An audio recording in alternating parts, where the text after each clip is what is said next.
Hi friends, இன்றைக்கி September 16ஆம் தேதி. இன்றைக்கி சிறகடிக்க ஆசையில் என்ன நடக்குதுன்னு சொல்லிட்டு பார்க்கலாம்.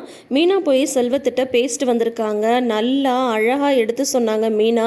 செல்வமும் அதை புரிஞ்சுக்கிட்ட மாதிரி தான் தெரியுது.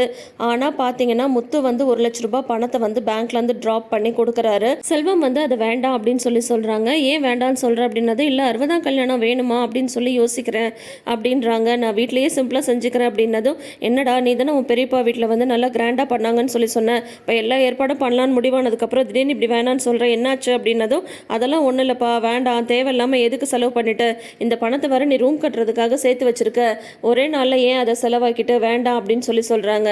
என்னது நீ ரூம் கட்டுறதை பற்றி சொல்லிட்டு இருக்க, என்ன விஷயம், என்ன நடந்தது அப்படின்னு சொல்லி கேட்குறாங்க. அதெல்லாம் ஒன்றும் இல்லை, நீ எவ்வளோ கஷ்டப்பட்டு இந்த பணத்தை வந்து சேர்த்துருக்க, வேண்டாம் எனக்கு இந்த பணம் வேணாம் அப்படின்னு சொல்லிட்டு திரும்ப திரும்ப அதையே வந்து சொல்லிட்டு இருக்காங்க. நீ ஏதோ ஒரு விஷயத்தை மறைக்கிற, சொல்லு, உண்மையை சொல்லு, என்ன நடந்துச்சு அப்படின்னு சொல்லி கேட்குறாங்க.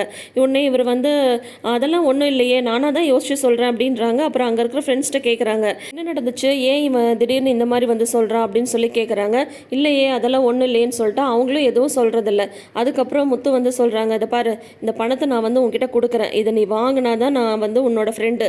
அது மட்டும் இல்லாமல் இன்னொரு விஷயம் நல்லா தெரிஞ்சுக்கோ, என் கூட பிறந்தவங்களுக்கு மேலே நான் உன்னை நினச்சிட்ருக்கேன். என் வீட்டில் என்ன பிரச்சனை என்ன சங்கடம்னாலும் மனசை விட்டு நான் உங்ககிட்ட தான் பேசுகிறேன். நீயும் என்னை அதே மாதிரி நினைக்கிற மாதிரி இருந்தால் இந்த பணத்தை நீ கண்டிப்பாக வாங்கிக்கணும் அப்படின்றாங்க. அப்பயுமே செல்வம் வந்து வாங்குறதுக்கு ரொம்ப ரொம்ப தயங்குறாங்க. நான் இவ்வளோ தூரம் சொல்லியும் நீ வந்து இவ்வளோ தூரம் தயங்குறேன்னா ஏதோ ஒரு விஷயம் நடந்திருக்கு, சொல்லு, என்ன நடந்திருக்கு சொல்லு, இப்போ நீ சொல்லனா அதுக்கப்புறம் நீ வந்து என்கிட்ட பேசவே பேசாத அப்படின்னு சொல்லவும் உடனே செல்வம் வந்து சொல்கிறேன், மீனா வந்து இங்கே வந்திருந்தாங்க அப்படின்னு சொல்கிறாங்க. நினச்சேன் என்ன என் புருஷனோட பணத்தை செலவு பண்ணுறியா அப்படின்னு சொல்லிட்டு வந்து கேட்க வந்துட்டாளா, பணத்தை வாங்காதன்னு சொல்ல வந்துட்டாளா, எனக்கு தெரியும் அவளால் தான் எல்லா பிரச்சனையும் அப்படின்னு சொல்கிறாங்க. சச்சா சிஸ்டர், அந்த மாதிரிலாம் எதுவுமே வந்து சொல்லவே இல்லை, இவ்வளோ ஆடம்பரமாக பண்ணுமா அப்படின்ற மாதிரி தான் வந்து கேட்டாங்க அப்படின்னதும், அதை சொல்கிறதுக்கு அவையாரடா, நான் வந்து பணம் கொடுக்குறேன், நீ வந்து உங்கள் அப்பா அம்மாவுக்கு செய்கிற, அப்பா அம்மாவுக்கு இப்போ செய்யாமல் வேற எப்போ செய்கிறது, இந்த பணத்தை பிடி அப்படின்னு சொல்லிட்டு முத்து வந்து புரிஞ்சுக்காமல் சொல்கிறாரு.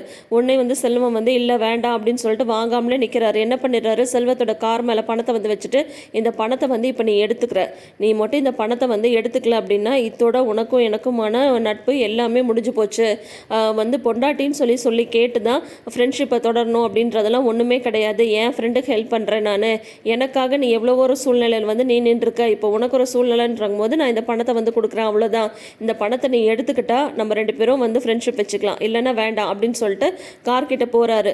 இவர் வந்து அப்படியே யோசிச்சே நின்றுட்டுருக்காரு. உடனே முத்து வந்து அவர் பாட்டிக்கு கிளம்பி வீட்டுக்கு வராரு. வந்ததும் பார்த்தீங்கன்னா மீனா வந்து கிச்சனில் இருக்காங்க. அவங்கள வந்து கையை பிடிச்சி சரசரன்னு இழுத்துட்டு மேலே மாடிக்கு வந்து போகிறாரு. எதுக்கு என்ன இந்த மாதிரி வந்து கூட்டிகிட்டு வரீங்க அப்படின்னு சொல்லிட்டு கேட்குறாங்க மீனா. நீ போய் செல்வத்தை பார்த்தியா அப்படின்னு சொல்கிறாங்க. ஆமாம் போய் பார்த்தேன் அப்படின்னு சொல்கிறதும், உடனே வந்துட்டு போய் பார்த்துட்டு இந்த மாதிரி என் வீட்டு பணத்தை வந்து செலவு பண்ணுறீங்களா அப்படின்ற மாதிரிலாம் அவன்கிட்ட சொன்னியா அப்படின்னு சொல்கிறாங்க. அதோ பாருங்க, நான் அந்த மாதிரிலாம் எதுவுமே பேசவே இல்லை, அனாவசியமாக வந்து தேவையில்லாத செலவெல்லாம் எதுவும் வேண்டாம், ஆடம்பரத்துக்காக செலவு பண்ணி நம்ம என்ன பண்ண போகிறோம், காசோட முக்கியத்துவத்தை தான் வந்து நான் சொல்லிட்டு வந்தேன் அப்படின்னு சொல்கிறாங்க. அப்போது உன்னோட பணம் அதில் இருக்குன்றதை நீ வந்து அந்த உரிமையில் போய் நீ சொல்லிட்டு வந்திருக்க அப்படிதானே அப்படின்னு சொல்கிறாங்க. சேச்சே, அப்படியெல்லாம் நான் எதுவுமே நினைக்கவே இல்லை அப்படின்னு சொல்கிறாங்க. நீ வந்து சொல்லிட்டா உடனே நான் வந்து அவனுக்கு ஹெல்ப் பண்ணாமல் இருப்பேன்னு நினச்சியா, பேங்க்லேருந்து 1,00,000 ரூபாய் எடுத்து கொண்டு போய் கொடுத்துட்டு தான் வரேன் அப்படின்னதும் மீனாவுக்கு வந்து கோவம் வந்துடுது. அப்போது என்கிட்ட கூட ஒரு வார்த்தை கூட சொல்லாமல் பணத்தை கொண்டு போய் கொடுத்துட்டு வந்திருக்கீங்க அப்படிதானே அப்படின்ற மாதிரி கேட்குறாங்க. தொப்பாரு, அதை வந்து நான் உங்ககிட்ட கேட்கணும்னு எந்த அவசியமும் கிடையாது, அது வந்து நான் சம்பாரிச்ச பணம் அப்படின்னு சொல்கிறாங்க. அந்த பணத்தை நம்ம எதுக்காக இவ்வளோ கஷ்டப்பட்டு சேர்த்தோன்றது உனக்கு ஞாபகம் இருக்குல்ல உங்களுக்கு அப்படின்னதும், ரூம் கட்டணும் அதுதானே உனக்கு முக்கியமாக போச்சு, அது மண்டைக்குள்ளார நல்லா ஏறி உக்காந்துருக்கு அப்படின்னு சொல்கிறாங்க. ஆமாம், இப்போ அதுதானே வந்து ரொம்ப ரொம்ப அவசியமான ஒன்று, அதனால் நம்ம வந்து எவ்வளோ அவமானப்படுறோம் எவ்வளோ அசிங்கப்படுறோம் அதெல்லாம் உங்களுக்கு கொஞ்சம் கூட தெரியவே இல்லையா அப்படின்னு சொல்கிறாங்க. நீ தானே வீரப்பா வந்து ரூம் கட்டுறேன்னு சொன்ன, நான் சொன்னேனா அப்படின்னு சொல்கிறாங்க முத்து. உடனே வந்து மீனா வந்து சொல்கிறாங்க, எல்லாரும் முன்னாடி அவமானப்பட்டோம்ல, அதுக்காக தானே நான் வந்து ரூமை நாங்களே கட்டிக்கிறோன்னு சொன்னேன், இப்போ உங்களுக்கு வந்து அது தப்பாக தோணுதில்ல, உங்களுக்காக தானே நான் அந்த மாதிரி சொன்னேன், நம்மளோட கௌரவத்துக்காக தானே நான் அப்படி சொன்னேன் அப்படின்னு சொல்லிட்டு மீனா வந்து சொல்கிறாங்க. ஆனால் இந்த முத்து வந்து புரிஞ்சிக்காம, கௌரவம் பெரிய கௌரவம், இப்போ என் ஃப்ரெண்டுக்கு நான் ஹெல்ப் பண்ணுறதுக்கு உனக்கு வந்து ரூம் கட்டுறது தான் பெருசாக போச்சு இல்லை அப்படின்னு சொல்கிறாங்க. நான் இவ்வளோ தூரம் சொல்லியும் நீங்கள் அந்த பணத்தை வந்து எடுத்து கொண்டு போய் கொடுத்துட்டு வந்திருக்கீங்கல்ல, உங்கள் அண்ணன் இப்படி தான் சொல்லாமல் கொள்ளாமல் உங்கள் அப்பாவோட பணத்தை கொண்டு போய் வேற யாருக்கோ தூக்கி கொடுத்துட்டு வந்தார், அப்போ மட்டும் தப்புன்னு சொல்லிட்டு சண்டை போட்டிங்க, இப்போ நீங்கள் என்கிட்ட ஒரு வாரத்தை கூட சொல்லாமல் கொண்டு போய் பணத்தை கொடுத்துட்டு வந்திருக்கீங்க, அப்போ நீங்கள் பண்ணது என்ன அப்படின்னு சொன்னதும் முத்துக்கு வந்து உடனே பயங்கர வேறு கோவம் வந்துடுது. மீனாவை அடிக்கிறதுக்கு கையை ஓங்கிட்டு அவனோட என்னை வந்து கம்பேர் பண்ணிட்டல, நானும் அவனும் ஒன்றா, அந்த ஓடுகாலியும் நானும் ஒன்றா, எவ்வளோ தைரியம் தான் இப்படி ஒரு வார்த்தையை நீ வந்து சொல்லியிருப்ப அப்படின்ற மாதிரி சொல்கிறாங்க. ஆனால் மீனா கொஞ்சம் கூட பயப்படாமல் அப்படியே நின்றுட்டுருக்காங்க. இனிமேட்ட பேசாது அப்படின்னு சொல்லிட்டு போயிடுறாரு முத்து. அதுக்கப்புறம் பார்த்தீங்கன்னா அடுத்த நாள் காலையில் வந்து இந்த 60ஆம் கல்யாணத்துக்கு போகிறதுக்காக ரெடி ஆகிட்டு வராரு. இந்த மாதிரி அண்ணாமலைட் வந்து சொல்கிறாங்க, ஒரு ஃபங்க்ஷனுக்கு வந்து கிளம்புறப்பா, நம்ம செல்வம்லப்பா அவங்க அப்பாவுக்கு வந்து 60ஆம் கல்யாணம் அப்படின்னதும் அண்ணாமலை வந்து சொல்கிறாரு, நீ மட்டுமா போகிற, மீனாவை கூட்டிகிட்டு போகல அப்படின்னு சொன்னதும், இல்லைப்பா அவளுக்கு ஏதோ வேலை இருக்குது அப்படின்ற மாதிரி வந்து இவங்க சமாளிக்க வந்து பார்க்குறாங்க. அண்ணாமலை வந்து ஒரு கல்யாணத்துக்குன்னு போகும்போது ஜோடியை தான் போகணும், இந்த மாதிரி தனியாலாம் போகக்கூடாது, நான் சொல்கிறத கேளு, மீனாவையும் கூட்டிகிட்டு போ அப்படின்னு சொல்லிட்டு இருக்கும் போதே ரூம்லேருந்து ரெடியாகி வராங்க மீனா. என்னங்க போகலாமா அப்படின்ற மாதிரி வந்து கேட்குறாங்க.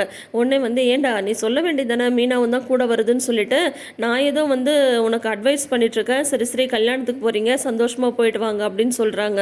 உடனே முத்துவும் மீனாவும் கீழே இறங்கி வராங்க. அப்போ முத்து வந்து சொல்கிறாங்க, ரொம்ப ரொம்ப தேங்க்ஸு, நல்ல வேலை அப்பா முன்னாடி காட்டிக்கலையே அப்படின்னதும் உடனே மீனா வந்து சொல்கிறாங்க, நான் வந்து எப்போவுமே யார் முன்னாடியும் என்ன நடந்ததுன்னு சொல்லிட்டு காட்டிக்க மாட்டேன், அது வந்து நம்ம 2 பேருக்குள்ளார நடந்த பிரச்சனை அப்படின்னு சொல்கிறாங்க. உடனே வந்து உன்னோட கோவத்தெல்லாம் வந்து அந்த வீட்டில் வந்து காட்டாத, அவனே அவங்க அப்பாவுக்கு வந்து 60ஆம் கல்யாணம் பண்ணுறோன்னு சொல்லிட்டு ரொம்ப சந்தோஷமாக இருப்பான், நீ வந்து எல்லார்ட்டையும் தேவையில்லாமல் மூஞ்ச காட்டிடாத அப்படின்ற மாதிரி சொல்கிறாங்க. உடனே அதெல்லாம் எனக்கு எப்படி நடந்துக்கணும்னு தெரியும், அது கூட தெரியாமல நான் வந்து இருக்கேன் அப்படின்னு சொல்லிட்டு இவங்க 2 பேரும் போகும்போதே இந்த மாதிரி பேசிட்டே தான் போகிறாங்க. ஆனால் அங்கே போனால் எல்லாமே தலைகீழாக இருக்குது. போனால் அங்கே வந்து செல்வத்தோட ஒய்ஃப் வந்து இருக்காங்க. செல்வம் வந்து எங்கே அப்படின்னு சொல்லி கேட்கும்போது இந்த மாதிரி மீனாவெல்லாம் இன்ட்ரடியூஸ் பண்ணுறாங்க. நீங்களே போய் அந்த கூத்தை பாருங்கண்ணே அப்படின்னு சொல்கிறாங்க. போய் முத்து வந்து பார்த்தா ஒரு பெரிய அண்டா ஃபுல்லாக வந்து ட்ரிங்க்ஸை வாங்கி ஊற்றி வச்சுட்டு எல்லாருக்கும் ஊற்றி கொடுத்துட்ருக்காரு செல்வம். உங்கள் அண்ணனை மாதிரியே நீயும் கலக்கிட்டப்பா, உங்கள் பெரியப்பா பையன் மாதிரியே கலக்கிட்டப்பான்னு சொல்லிட்டு ஃபுல்லாக எல்லாரும் ட்ரிங்க்ஸ் பண்ணிகிட்ருக்காங்க. உடனே வந்து முத்துவை பார்த்ததுமே செல்வம் வேற, முத்து வாடா இந்தாடா குட்டிடா அப்படின்னு சொல்கிறாங்க.